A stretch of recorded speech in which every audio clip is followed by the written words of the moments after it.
Tout est fin prêt pour la marche que projette le FRDDR ce 25 février, a laissé entendre ce matin le coordinateur de cette structure au cours d'un point de presse. Détail dans ce journal.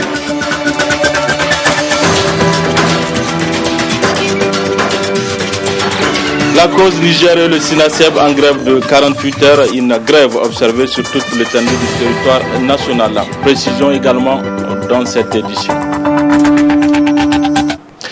Samedi 23 février 2017, messieurs, dames, bonsoir et bienvenue à ces 19h45 de la télévision Labari. Affaire de 200 milliards de francs CFA, le courrier de ce jeudi 23 février confirme bel et bien le virement de cette somme dans un compte bancaire à Dubaï. Selon ce journal, cette affaire a un lien avec les minutes de meeting de Hassoumi Massaoudou avec Areva. Le reportage de Hassan Saleh Mustafa. Une semaine après l'annonce d'un virement de près de 200 milliards de francs CFA dans un compte bancaire à Dubaï par l'hebdomadaire Le Courrier du jeudi dernier, ce même journal, dans sa parution de ce jeudi 23 février 2017, revient sur les 10 virements et confirme le transfert de 200 milliards de francs CFA de la Sopamine en publiant une copie du fax assimilé dans lequel l'ancien directeur général de la Sopamine indique à Optima Energy qu'il confirme à toute fin utile que les fonds qui ont été adressés par la société Sopamine, société d'État, dans le cadre du règlement des prix de vente relatifs au contrat suisse référencé, proviennent de l'activité commerciale de cette dernière. Une fois de plus, le courrier a publié des documents pour preuve de ce qu'il dit, notamment cette lettre de Hama Amadou à Optima Energy en date du 24 janvier 2012, que le journal qualifie d'une preuve irréfutable que les 319 825 millions de dollars ont été bel et bien transférés de BNB Paribas à Dubaï. S'agissant des minutes de meeting de Massaoudou, le courrier confirme qu'il y a bel et bien un lien dynamique avec cette affaire. Selon le journal, Hassoumi Massaoudou, qui était à Paris avec Omar Hamidou Tchana, avait trompé la vigilance de celui-ci pour se retrouver avec 3 grands commis d'Areva et signer les fameuses minutes de discussion. C'est deux choses complètement différentes. Il y a eu un an de différence entre ça là. Cette opération de trading, on venait juste d'arriver au pouvoir, c'est en 2011. L'autre, c'est en 2012, qui est arrivé un an après. L'autre, je l'ai expliqué en son temps, c'est que les gens ne veulent pas entendre. J'avais pour mission de régler 2 questions. On m'a envoyé pour discuter de manière informelle avec Areva. C'est pour ça que ça s'appelle minute de travail en tant que directeur de cabinet du président. Même vous pouvez être envoyé par le président pour discuter d'une affaire ponctuelle. Je l'ai expliqué en son temps, je n'ai pas envie de revenir. Bon, on a brodé, on n'a même pas lu ce qu'il y a dedans.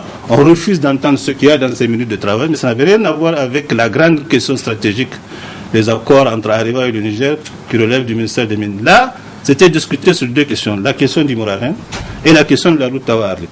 C'était les 2 questions. Je rappelle que ces minutes-là, cette discussion que j'ai eue un an après avec Areva, qui était informelle, je ne la regrette pas non plus. Je le dis très clairement, je suis très à l'aise dedans, surtout après tout ce qui s'est passé. Ainsi, dans cette affaire de 200 milliards de francs CFA qui défraie toujours l'actualité au Niger, Hassoumi Massaoudou est le seul aujourd'hui à expliquer les raisons et les motivations réelles de ces virements bancaires qu'il a ordonné, estime Le Courrier. Et puis, réponse du directeur général de la Sopamine qui donne sa version du fait sur cette affaire de virement de 200 milliards de francs CFA. Hamazada émet des réserves sur l'authenticité des documents publiés par Le Courrier. On l'écoute. Il faudrait que je fasse la part des choses. Il y a le ministre Massoud qui a parlé, il y a les journaux qui ont parlé. Où moi je me situe. Je ne pourrais me situer que par rapport à ce qui est à la Sopamine.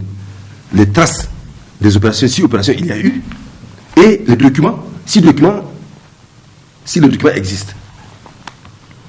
Jusqu'à hier, personne ne m'a interrogé. Je n'ai rencontré personne.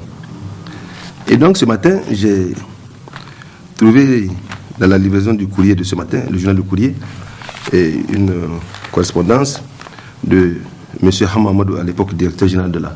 Disons, une présumée correspondance de M. Hamamadou, directeur général de Sopamine, adressée à la société Optima Energy. Cette lettre a attiré mon attention. Et je vous dis pourquoi. Sincèrement, cette lettre, c'est la première fois que je la découvre. A contrario, lorsqu'il s'est agi du mandat, le pouvoir délégué par M. Hamamadou à l'époque directeur de la Sopamine à M. Hassim Massaoudou, ce mandat, je l'ai retrouvé sous mes yeux. Et il est là. C'est ce mandat. Ok? C'est bon? D'accord. Donc, lorsque j'ai écouté la version du ministre Massaoudou et lu de long en large ce qu'a rapporté le journal Le Courrier, je me suis dit, ah, il y a un problème. Parce qu'apparemment, Le Courrier et le journal, ils prennent le contre-pied de la version de M. Hassim. J'ai l'impression on va dire que ce qu'elle a dit n'est pas vrai. Je ne suis pas là pour dire que ce que celui-ci a dit est vrai ou pas. Je vous dirai ce qui est et qui est vérifiable. Donc, ce que je vous dis là, je sais le poids en termes de responsabilité que ça porte. Vous comprenez? Voilà. J'ai retrouvé le mandat. Que dit ce mandat? Ce mandat, son objet, c'était que le directeur de la Sopamine donnait donc ses pouvoirs à M. Hassim Massaoudou pour agir en lieu et place. Ok? M. Hassim l'a dit. Il a dit pour quel objet? Je ne suis pas là pour vous reprendre le thème de sa conférence. Cette lettre-là, elle pose un autre débat. C'est comme si, en fait, elle insinue que M. Hamamadou a pris le contre-pied de la version de M. Massaoudou. C'est comme si, en fait, il y a eu des opérations à Sopamine sur une certaine quantité et qu'un certain montant correspondant à la valeur de cette marchandise a été viré à la Sopamine. Je peux vous dire, en engageant ma responsabilité, que je n'ai trouvé nulle trace de cette correspondance à la Sopamine. J'ai demandé, la secrétaire vient de partir avec mes collaborateurs, je leur ai demandé de me vérifier ce qui est et ce qui n'est pas, ce qui existe et ce qui n'est pas à la Sopamine. Courrier arrivé et courrier départ. Sur toutes les opérations concernant cette période-là. Je n'ai aucune amélioration. Parce que si vous limitez le temps, il se pourrait que vous voyez des petits décalages. Eh bien, on m'a retrouvé le mandat. On a retrouvé un document du virement au trésor. Mais je vous dis que ce qui m'a mis mal à l'aise, c'est qu'on a parlé d'un document qui existe à Sopamine. Je dis, pour l'histoire, même le jour où je ne serai pas là, vous pouvez m'interpeller par rapport à ça. Il n'y a pas ce document à Sopamine. Cette lettre qui est présentée ici n'existe pas à Sopamine. Ça veut dire quoi? Parce que nous avons un modèle. Vous comprenez? Si vous avez interrogé M. Hamma, il vous aurait donné la bonne réponse. Mais pour le moment, Sopamine, là où on doit venir chercher la bonne information, on ne peut rien escamoter. Le faire, ça veut dire qu'on court des risques. Vous comprenez? Si jamais quelqu'un venait à soustraire ou à cacher ou à dissimuler, là c'est un autre problème. Donc je n'ai aucun intérêt à le faire. Même si l'affaire me concernait directement. Et dans tous les cas, elle me concerne parce que je suis encore à Sopamine. On se comprend quoi? C'est peut-être l'existant. Et jusqu'à peu près, pour moi, l'auteur de cette mention-là, il doit donner la preuve de l'existence de cette lettre. Il a vu de quoi? Moi, à la place de M. Hamamadou, j'aurais supposé que c'est un faux. Jusqu'à ce qu'on m'apporte la preuve du contraire. Parce que le seul endroit où on peut venir vérifier, en dehors de là où il l'a eu, c'est à Sopamine. Je vous le dis, du haut de mes modestes responsabilités, que cette lettre n'existe pas à Sopamine. Nous avons le mandat, nous avons l'ordre de virement au Trésor national, il est là. Même quand je ne serai pas là, on pourrait venir trouver ça. Et ce document que je vous montre comme ça, vous voyez, non? Je pense que les messieurs d'Africa sont inspirés d'Eximbank pour prendre un peu le même circuit, c'est-à-dire attraper un pied de la Sopamine ou toute autre société qui est supposée avoir de l'argent à l'extérieur, parce qu'à l'époque, on dit que Sopamine avait un compte aux États-Unis. Il n'a jamais eu vent de ce compte. Si ce n'est à cette occasion. J'ai vérifié, il n'y avait pas d'argent. J'ai fait vérifier par un avocat américain qu'il n'y avait pas d'argent. S'il y avait de l'argent, c'est tant mieux. On le rapatrait aussitôt. Et c'est après qu'on comprendra d'où il venait. Donc, Africad nous a cités pour dire de saisir les avoirs de Sopamine parce que ils ont vérifié, il n'y avait pas d'argent, chose. Mais ils ont quand même dit partout où Sopamine pouvait avoir des avoirs. Donc c'est à cette occasion que dans le dossier qui a été présenté au juge, le dossier, la matière, on a cité Sopamine, on m'a cité nommément et on a mis ce document-là. Pour vous dire, je ne m'étais pas inquiété parce que je savais que dans tous les cas, on allait trouver que Sopamine n'avait pas d'argent extérieur. C'est ce document-là. Donc, je crois que ce document a été extrait du dossier volumineux et global qui concerne l'affaire Africa. Et il me semble que, quelque part, on a fait le lien. Moi, c'est ma supposition qui, de mon point de vue, peut être vraie. On peut m'interpeller parce que du moment où vous avez géré, on peut vous interpeller. Donc, il se peut qu'on m'interpelle par rapport à un acte que j'ai posé. On viendra, normalement, on devrait venir à Sopamine investiguer, pas ailleurs. Même si on croit que ces documents sont avérés, c'est de bonnes sources, c'est bon. Donc, j'applique cette règle à moi d'abord. Nous reviendrons certainement sur cette affaire dans nos prochaines éditions. Cela dit, conférence de presse ce jeudi 23 février au siège du Front pour la restauration de la démocratie et de la défense de la République FRDDR. Cette conférence de presse est la première étape de la marche qu'il projette d'organiser le samedi 25 février prochain à la place de la concertation. Le compte-rendu de Abdelrazak Hamidou et Nasser Seydou. Le 25 février prochain, le Front pour la restauration de la démocratie et la défense de la République FRDDR effectuera sa première manifestation pacifique pour exprimer sa déception face à la gestion des autorités de la 7e République. À quelques jours de cette manifestation pacifique suivie de meetings, les organisateurs rassurent les militants. Nous sommes là pour exiger des pouvoirs publics la restauration de la démocratie et la défense de la République. Toutes choses qui, du point de vue des Nigériens aujourd'hui, sont mises à mal. Donc, pour nous, opposition, il était nécessaire que nous sortions, n'est-ce pas, de manière claire et nette, répondre aux sollicitations tant de fois exprimées par nos concitoyens par rapport justement à la réactivité de l'opposition au vu de tous les scandales qui sont en train d'émailler la gestion de la 7e République. De la situation désastreuse dans laquelle se trouve notre pays, nous n'avons plus le droit de réfléchir en termes de militants de nos partis politiques. La responsabilité nous commande aujourd'hui de parler aux Nigériens.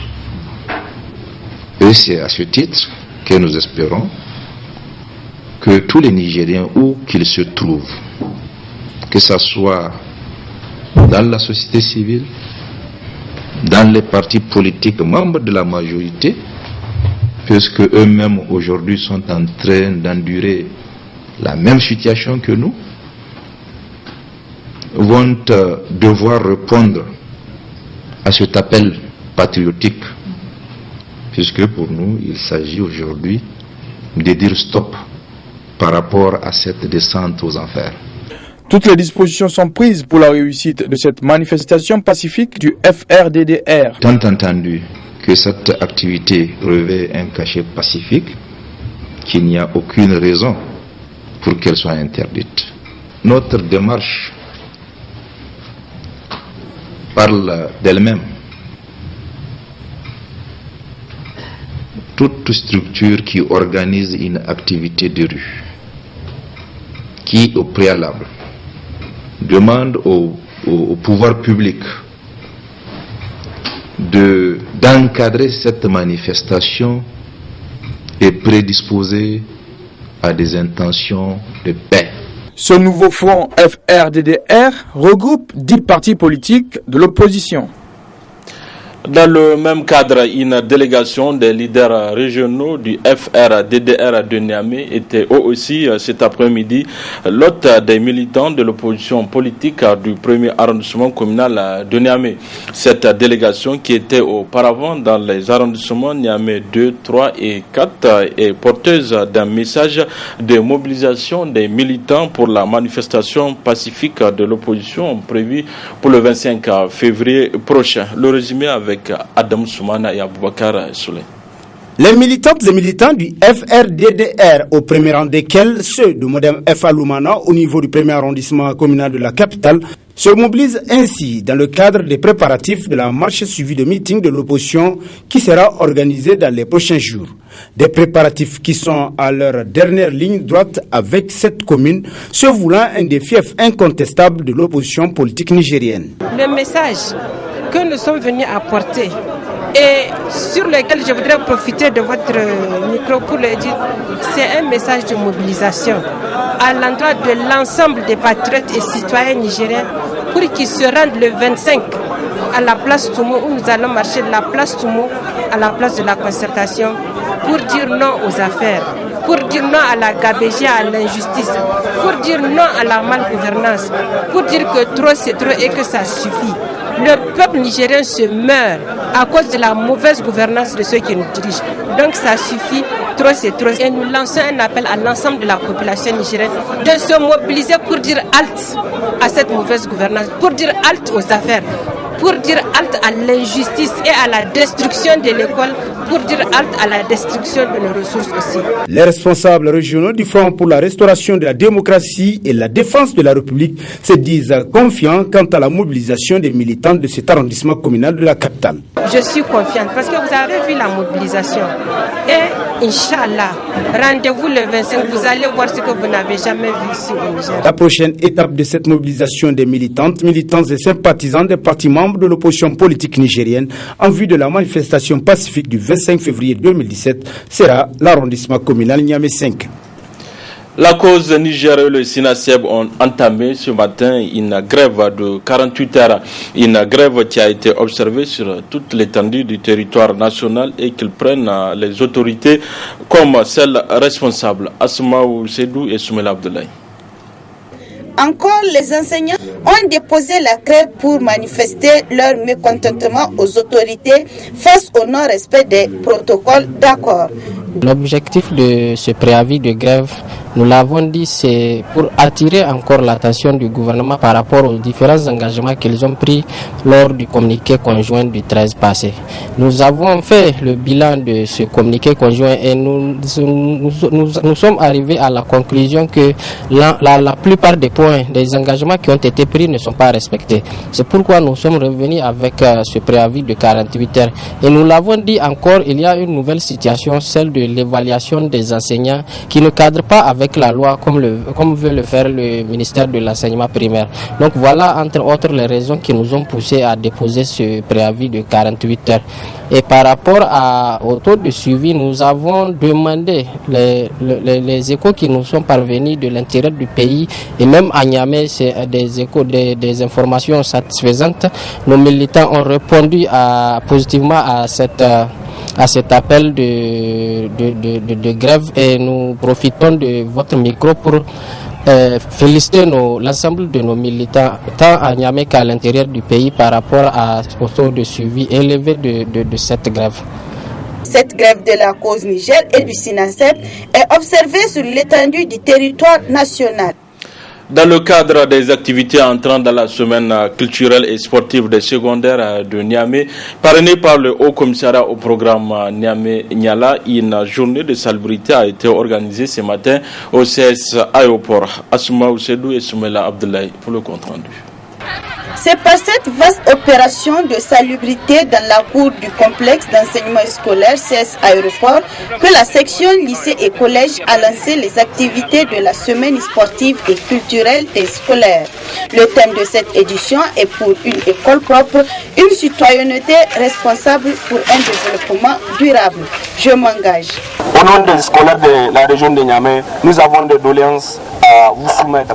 Puisque c'est la première fois, ou bien c'est nos premiers pas dans l'organisation des initiatives pour embellir nos écoles avant d'entamer dans la région. Donc, cher haut-commissaire, ce qu'on veut de vous, c'est de nous appuyer tant qu'il y a des activités du genre, de multiplier les efforts pour contribuer à l'embellissement de nos écoles. Le choix du CS Aéroport pour cette opération est salué par les responsables du dit établissement. Le Haut Commissariat au programme Niamey-Niala a offert à notre établissement le matériel suivant: 15 poubelles, 10 brouettes, 2 tonneaux d'eau, 20 râteaux, 20 balais et 20 pelles. Je voudrais vous dire, à ma qualité de chef d'établissement, toute la joie et la satisfaction de toute l'administration de cette école de vous savoir si nombreux à la présente cérémonie. Merci d'avoir sacrifié de votre précieux temps pour être ici au CES Aéroport, dans le souci de rendre notre établissement propre. Cette initiative des scolaires est soutenue par le commissariat Niamey-Niala. Votre semaine culturelle et sportive, à travers laquelle vous marquez une opération remarquable de salubrité dans les différentes écoles de la région de Niamey. Je vous félicite très sincèrement. Je félicite le secrétaire général de votre organisation et toute son équipe qui ont mené un travail considérable qui mérite d'être apprécié ici, qui mérite d'être encouragé. Et nous, au niveau du commissariat Niamey-Niala, nous allons nous engager à vous accompagner dans cette dynamique. Il faut enfin noter que cette opération de salubrité se poursuivra aussi dans les autres écoles. L'agence Afrique Média Communication a procédé hier après-midi à l'hôtel Ténéreux de Niamey à la remise des trophées des meilleurs managers entreprises 2016. Une cérémonie qui a été placée sous le parrainage du conseiller à la présidence avec rang du ministre Lucier Kalla Hankro. Le point avec Adam Soumana et Nasser Seydou. Officiels et responsables d'entreprise se retrouvent pour magnifier cette cérémonie qui marque le sacre des meilleurs managers d'entreprise de l'année 2016 sous la houlette de Afrique Média Communication. Au départ, 100 entreprises étaient sélectionnées pour la compétition, mais seulement une dizaine a satisfait aux normes managériales requises pour cette troisième édition. Je voudrais remercier toutes les entreprises qui ont accepté de participer à cet événement. Je voudrais leur remercier de faire confiance à l'expertise locale.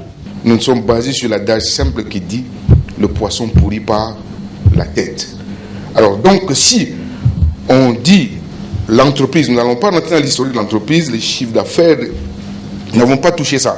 Nous avons dit est-ce que le manager respecte ces 4 critères en termes de gestion de ses équipes, en termes de gestion de son équipe. Nous nous sommes reposés dessus et on a fait les choix. Et en toute liberté du comité d'évaluation, nous sommes arrivés sur les 100 entreprises que nous avons présélectionnées au départ à un choix critère discuté jusqu'à sous le contrôle du directeur général de la structure, de dire qu'il était formel qu'on n'aille pas plus de 10. De la santé à l'enseignement, du transport au tourisme, bref, tous les secteurs étaient concernés par cette compétition en marge de laquelle quelques lauréats nous livrent le secret de leur réussite. Le Royaume Maroc était toujours présent au moment difficile, donc tout ceci a fait instaurer cette confiance. La compagnie Royaume Maroc sera toujours là pour vous. Il verra toujours à satisfaire, à fournir la meilleure qualité de service. On a constaté ce qui notre agence faisait, et en tout cas sur le travail, et sur le sérieux surtout, en tout cas sur les aspects des engagements vis-à-vis de mon client. Je pense que c'était par rapport à ça et Afrique Média nous a proposé ce projet. Gageons que les entreprises lauréates de cette édition cultivent davantage l'excellence en leur sein pour pouvoir servir de modèle aux autres entreprises de la place. Vivement donc la 4e édition du Trophée des meilleurs managers d'entreprise. La partie magazine de cette édition est consacrée à la visite entreprise par la ministre de l'Énergie, Madame Amina Moumouni, à Zender et à Maradi dans le cadre de la connexion du surplus de l'énergie électrique fournie par la Soraz dans plusieurs localités. Très bonne réception à vous. Les grands chantiers de la Société nigérienne d'électricité engagés sous le premier mandat du président de la République Issoufou Mahamadou sont à leur terme. Après la centrale 100 MW de Gorubanda qui n'attend que sa mise en service, l'autre grand projet de la Nigélec, la ligne 132 kV Maradi-Malbaza et Soraz-Zender, d'un coût d'environ 43 milliards de francs CFA, est aussi achevé. Afin donc de constater la qualité et l'effectivité des travaux, la ministre de l'Énergie a parcouru cette ligne qui va transporter le surplus d'énergie de la Soraz pour l'injecter dans le réseau interconnecté. Madame Amina Moumouni, qui était accompagnée par des cadres du ministère, ceux de la Nigélec avec à leur tête le directeur général Khalid Alassane, a aussi visité les postes de Malbaza, Maradi et Soraz. Le projet de ligne 132 kV Maradi-Malbaza et Soraz-Zender a deux volets. Donc le volet Maradi-Malbaza, une ligne de 200 km avec au départ de Maradi un poste qui va alimenter la ligne et qui aboutit à Malbaza pour alimenter la zone de Tawa par Ilela, Malbaza même, la ville et ses environs, Koni et Madawa, et la nouvelle cimenterie de NCN Diamond. Cette ligne est entièrement achevée à ce jour, elle est mise en service, elle a été réceptionnée. Au niveau du deuxième tronçon qui va de Soraz à Zender, cette ligne vise l'évacuation d'un surplus d'énergie que nous devons négocier avec la Soraz pour nous aider afin de renforcer l'alimentation de tout le Niger centre-est, c'est-à-dire Zender, Maradi et la région de Tawa. Cette ligne est aussi entièrement achevée, 53 km de ligne, et l'extension du poste de Zender a été entièrement réalisée, terminée, de même que le poste de la Soraz. Actuellement, en tout cas, tout est prêt pour que l'évacuation du surplus d'énergie de la Soraz soit injectée sur les réseaux du Niger centre-est, comme nous l'appelons. Face à la demande de plus en plus croissante d'énergie dans les régions de Zender, Maradi et Tawa, la mise en service de cette ligne est d'une importance capitale, aussi bien pour les populations que pour les unités industrielles. Nous avons urgemment besoin de ce surplus qu'il faut prendre à la Soraz pour venir renforcer cette alimentation. Deuxièmement, ce projet, vous savez qu'il y a la nouvelle cimenterie qui est en train de se construire à Malbaza et toute la zone de la région de Tawa est ce qu'on peut appeler le bassin cimentier du Niger. Donc il y a des besoins qui sont là qu'il nous faut satisfaire et pour lesquels il va falloir renforcer l'alimentation. Et troisième raison qui justifie cette ligne, nous avons le projet de la centrale de Salkadamna au niveau national. Un projet majeur qui, s'il arrivait, va doter le Niger de beaucoup d'énergie et va renforcer son indépendance énergétique. Alors, cette ligne nous permettra d'évacuer l'énergie de Salkadamna qui va arriver à Malbaza vers Maradi et Zender. Parce que les lignes sont là pour faire circuler l'énergie dans les deux sens. Au cours de cette mission à l'intérieur du pays, la ministre de l'Énergie a procédé dans la région de Tawa au lancement des travaux de construction de la ligne électrique 33 kV Badagui-Chiri-Kaura-Acha d'une longueur de 39 km. À cette ligne seront raccordés au réseau électrique de la Nigélec 15 villages situés le long de la vallée de la Magia. Dans chacune de ces localités, il sera installé un transformateur de puissance moyenne tension, basse tension de 50 ou 100 kVA selon la taille de la localité et il sera construit un réseau de distribution basse tension. La longueur totale des réseaux de distribution prévus est de 45,35 km. Le coût global de l'ensemble des investissements est de 1,47 502 019 francs CFA. Il s'agit ici aussi d'une mission de la Nigélec à elle confiée par le gouvernement pour conduire l'une des composantes du programme de la Renaissance Acte 2 du président de la République Issoufou Mahamadou, volet énergie. Dans la région de Tawa, ce sont 74 localités qui ont déjà bénéficié de l'électrification au titre du programme de Renaissance. C'est aujourd'hui votre tour, population de la Magia, et je voudrais vous remercier pour votre patience. Le programme que nous lançons en ce moment va, sans nul doute, complètement et définitivement transformer la vie des vaillantes populations de la Magia. Il constituera un tournant décisif dans le processus du développement économique et social des localités concernées. mun dade muna jira wallahi mun gode Allah ya muku albarka Allah ya saka da alkhairi mun gode har abada ban manciya wannan abun ai wannan abu ne wanda aka kafa tarihi wanda har abada ba za a manciya har abada ba a mance shi wannan mun sani sare kuma Allah ya tsare